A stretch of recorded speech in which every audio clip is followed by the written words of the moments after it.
So I'm driving down the street with my 4-year-old nephew. He knocking back a juice box, me a Snapple. Today, y'all, we are doing manly shit.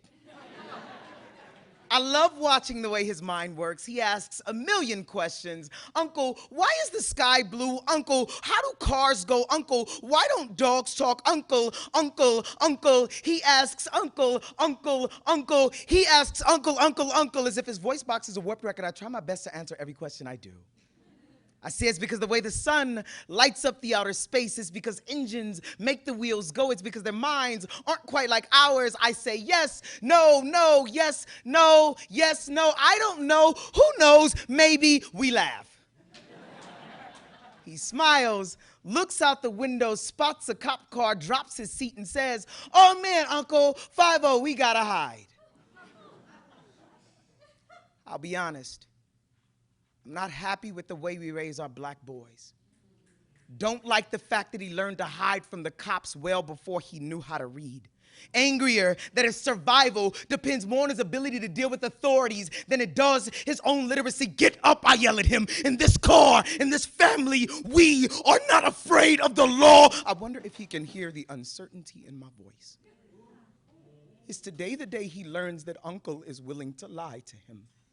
That I'm more human than I am hero. We both know the truth is far more complex than do not hide. Both know too many black boys who disappeared, names lost, know too many Trayvon Martins, Oscar Grants, and Abner Louimas, know too many Sean Bells and Amadou Diallos, know too well that we are the hard-boiled sons of Emmett Till. Still, we both know it's not about whether or not the shooter is racist. It's about how poor black boys are treated as problems well before we're treated as people. Black boys in this country cannot afford to play cops and robbers if we're always considered the latter. Don't have the luxuries of playing war if we're already in one. Where I'm from, seeing cop cars drive down the street feels a lot like low-flying planes in New York City. Where I'm from, routine traffic stops are more like minefields. Any wrong move could very well mean your life. And how do I look my nephew in his apple face and tell him to be strong when we both know black boys who are murdered every day simply for standing up for themselves? I take him by the hand, I say be strong.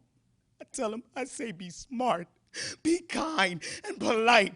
Know your laws. Be aware of how quickly your hand moves to pocket for wallet or ID. Be more aware of how quickly an officer's hand moves to holster for gun. Be black. Be a boy. Have fun. Because this world will force you to become a man far more quickly than you'll ever have to need to. He lets go of my hand, but Uncle, he asks, Uncle, what happens if the cop is really mean?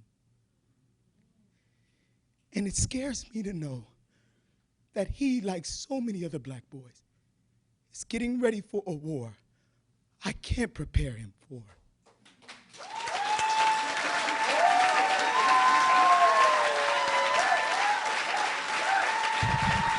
That was Javon Johnson.